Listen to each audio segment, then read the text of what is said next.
So I'm thrilled today to be talking to, we'll call it interviewing, but someone I've known for 37 years, my friend and workmate, Kyle Dilday. Kyle, if you want to introduce yourself a little bit and your roles at Springmoor, it'd be great. And I'm Kyle Dilday. I've been at Springmoor for a little over 37 years and came as administrator of the health center and moved up along the way to assistant and associate director and then executive director for a number of years here before going to work with David and working with other communities as well as Springmoor. So what I want to do is chat. I've written down a few questions, but we're going to try to chat. We're going to stroll up to where you know the gazebo is and head that way. Okay, so, sounds great. My first big question is, overall, how much have people that live in our retirement communities changed? Not individually, but over the many years, what's resident base like today versus previously? I think the biggest change that I've seen personally is the involvement of the resident. We've always had residents involved in the day-to-day operations, but today we find people who are living longer who have been in roles that were highly technologically inclined, and we have seen those people now get involved at levels that are more minute, I guess you'd say, more operational on a day-to-day basis. And they like to be more involved in decisions and actually like to help with the direction of the community much more than they used to, in addition to committees. Help with the direction. I like that phrase. I like that. That's nice.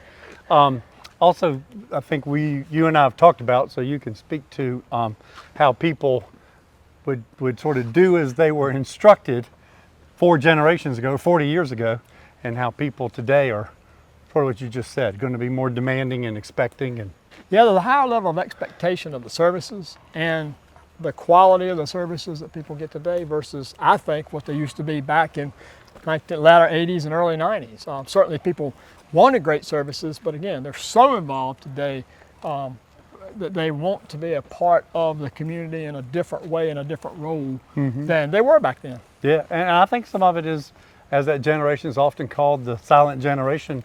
They were. I mean, they were more doing as they were told. Yeah, absolutely, they were.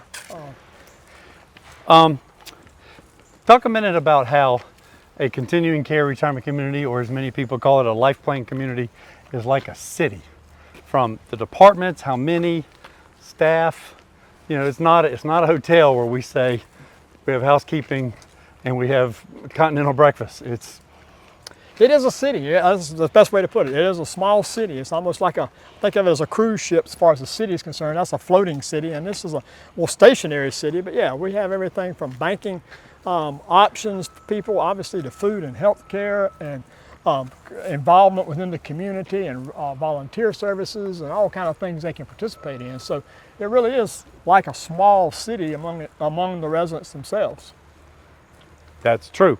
And talk about continuum of care, how people theoretically progress, and then how many we've seen, probably 3,000 or 4,000 people actually do go through some continuum. Yeah, I think that the thing that I think people oftentimes do not admit to is that they really move to a continuing care or a life plan community simply for the health care services. Food service is very important, but the health services are something that they really want and that they should be looking forward to and making a plan for the future. But most people don't think that that's something that's going to happen to them.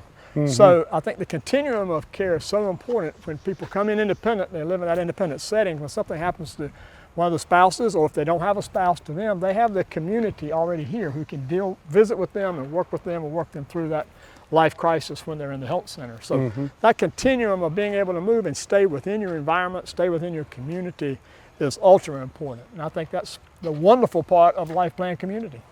I think that's related too, so I'll fill in rather than make this a question, that while people do come with more expectations and people do come more demanding, I also think people come more independent mindset. So we hear a lot of residents today say stuff I didn't hear 40 years ago, which is like, I don't want my children to have to deal with my changes. I don't want my children's lives to be interrupted in helping me. So it's funny, as management we can say, here's how they're more demanding, but it's also here's how they're more independent, and how that independent actually is, I think, one reason we're full and successful, and most CCRCs are waiting list and very, very full. Absolutely. As you know, so many times families will come to us after someone has actually passed away and said that was the best gift Mom and Dad could have ever given us. I didn't have to worry about taking care of them when something happened to them. They were able to move right in the same community through the continuum, keep their friends, and be able to stay in the same place. So yeah, it's very much a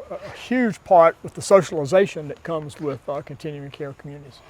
Good. My next question is a little more personal, and you and I have never discussed this, so feel free. Okay. But I came as the son of a person that was involved in the development team.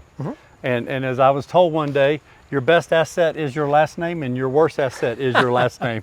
So it does come with baggage and opportunity and all of that to be related. So your son, who I watched be born and grew up and used to go to high school football games to see him play, and now is a dad and working here. Talk about that, how it feels, or how he was recruited, or how you had hoped or wished he hadn't. But don't say that part. He'll watch the video. But No, you said it best. The last name can be the best and it can be the worst. It can be a curse. But I will say it's very rewarding, and I'm very proud of him for what he has been able to do. I had no idea that he would get in this industry. He and I never discussed it, talked about it. He grew up around it. He would go with me on Saturday mornings if I'd run by the place where I was working then, which was a nursing home, and spend time and go up and down the halls with me, as well as our daughter did. But I never had any idea that he liked this industry or would be involved in this industry. So when, quite honestly, when one day I heard you say, do you think Brad would have any interest in helping us with the construction part? And I said, I don't know, we'll have to ask him. So I saw him and I said, David asked me if he had any interest, and he said, no, I don't think I really have any interest in that. So, okay, and I leave. And about 3 weeks later, I get a phone call about 4:45 one afternoon that says, David's office still on Westville Court. I said, yeah. He was living in Clinton at the time. And I said, okay, why? And he said, I got an interview with him in 15 minutes. I didn't think you asked him well enough, so I asked him myself. So it was very interesting. But for him to be here, and I don't know, I feel very special about Springmoor. It's such a legacy, and it's such a part of my life. It has been my life for all these years. I think that Let's just go in here and sit down a second. Okay. I think it's extremely rewarding for me to think that he has an interest and a desire to want to be a part of Springmoor, and I hope he will carry on, and I think he will, the legacy that we've all started. You and I have worked hard to do. Yeah. Certainly your dad, and so I'm very proud of him, and didn't think he'd be here, but happy that he's here. Well, and I'll add, there's successful people in retirement community management. Their mindset is, I will say, hospitality, service, sort of Disney model, and that's great, it works. But then I think we're probably more in line with what's the priority, serve the residents first, things like that. One thing that we talked a minute about, residents from before, I think an area that we do see more change in their preference or stating preferences is food service. Can you help me with what do you think is That's for sure, and boy, has things changed in that area. But with from menus where we had just normal, I would say, Southern type menus that we had, to people beginning, we have dietitians that lived here who begin to go, hey, we need some more low-fat things. Hey, we need some more options that are more healthy than what we have, to the point that now we're at gluten-free and all types of diets. So have to be. Vegetarian was one of the first things that came into play, and now vegan versus vegetarian. The demand has grown greatly in the food service area of how it's changed from everything was okay to, of course, the health consciousness of our whole nation now, to where you eat more healthy foods. So we've had to adapt to that, and it's been a challenge for the people who live here, who are used to the other way, who like the old way. As we know, the one thing in our communities we always face is new people coming in, blending the new of what they want that are not far from my age to someone who may be 90 years old, and making those blend and continue to move forward is a very difficult challenge, but something that we face every day and we all face in this industry. So it's been a challenge, but I think we've done a tremendous job. We've contracted our food service for years, and they have stepped up and helped us, and I think we're on a great course now, but it has definitely changed a lot. How about the rewarding aspect? I know it is, because we've discussed this, of how many of our residents from the 80s and 90s and 2000s we now have nieces, nephews, children, etc. It's Yeah, crazy. it's very crazy. The second generation, and I think maybe even somewhere along the way there has been, I thought, a third generation for a short period of time, but maybe there's somebody on the wait list for third generation.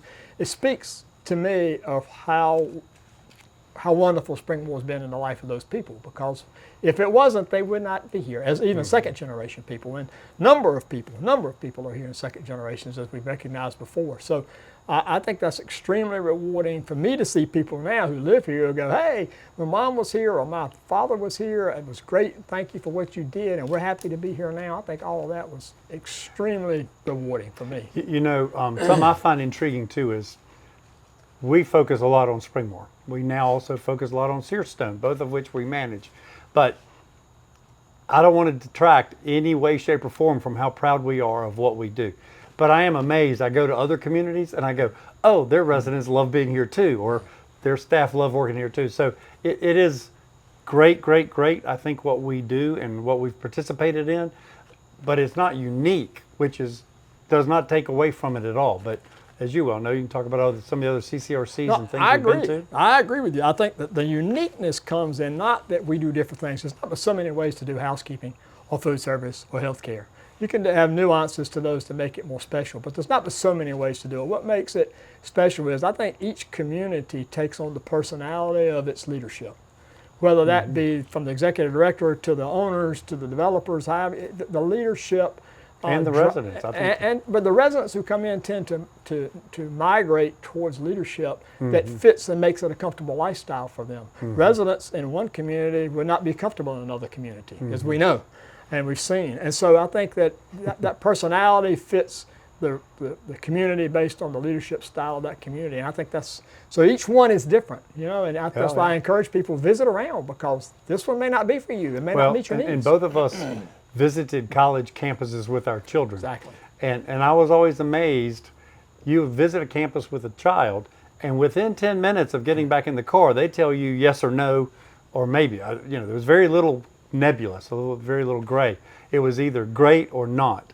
I assume residents form those same kinds of more immediate opinion, but I think being older, they know let's not put all the eggs in one basket yet. Let's weigh that. So. Exactly. My sister, as an example, and her husband have been out and visited here and several other places. And she would not have said this. She's 4 years older than I am. She would not have said this if she didn't mean it to me. She said, it's just a different feel at Springmoor. It was much more comfortable, much more relaxed, much friendlier than the others we visited. So yeah, I think you're right. And then I think they do back down. It's not like my son, who we were just talking about, who stepped foot on campus and within 30 seconds after all the co-eds came back from spring break said, yeah, this is where I want to be. Yeah. So you do decide, I think, more logically and look through the communities to make the best decision, because it is, for most people, the last step they'll be making. And it's a fit. I think some visit and it feels more hospitality or more country club, and they love that.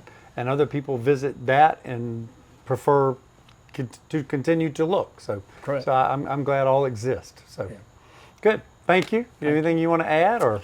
It's a great community, and the whole industry itself is just an awesome industry when you think about it. Where I came from, a freestanding nursing home, just a nursing home setting, into a CCRC, continuing care world back in the 80s, to see how you take that model, and that's just a small part of an aging process. The independent living and, again, the socialization in the community is what makes the community the community. So I think it's a wonderful option for people and something that everyone should certainly look into. Good. Well, thank you. Thanks for joining us. I hope people that watch this or listen to this enjoy the conversation and thoughts we shared. So thank you. Thank you. Sir. Good.